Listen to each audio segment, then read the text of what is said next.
Yo, what's up mga kaibigan? Halina tayo magkwentuhan. So ngayon nga ang Lakers ay hawak ang 9 seed sa Western Conference. Obviously, ang target nila ay makapasok sa top 6 upang maiwasan ang play-in tournament.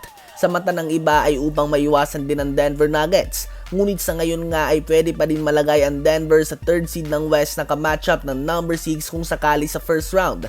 Kaya naman mukhang mahirap nga talaga sa West at tansyahin kung sino bang makakarap ng isang team sa playoffs given na sobrang dikit nga ng standings.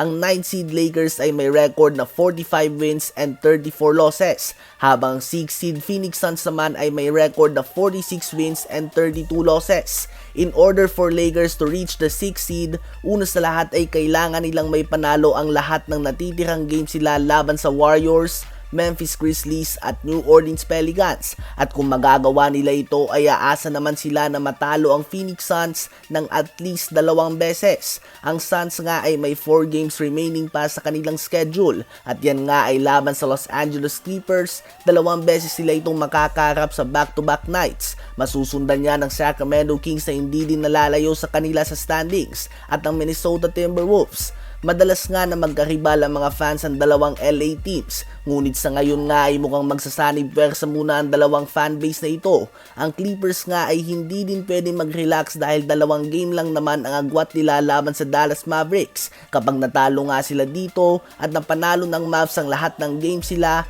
delikado nga silang manakawan nito ng home court advantage sa first round ng playoffs at tiyak na ayaw mo itong mangyari lalo na at si Luka Doncic nga at Kyrie Irving ang kaharap mo, 2 player na inaangat ang kanilang level of play tuwing playoffs. Kaya naman asahan nga na magtotodo ang Clippers dito kung saan nakasuporta naman sa kanila ang mga fans ng Lakers, habang ang Suns naman ay may simpleng trabaho lang nga at ito ay ang maiwasan ng matalo ng 2 beses sa kanilang last 4 games upang maiwasan ang pagkakalaglag sa top 6 ng West. Yan nga ay kung ang target lamang nila ay ang top 6, ngunit kung magagawa nilang makuha ang panalo sa lahat ng remaining games nila at nagkataon naman na nagkasunod-sunod ang talo ng Clippers at natalo din ang Dallas Mavericks ng 2 pang beses, pwede pa nga silang makaabot sa number 4 seed.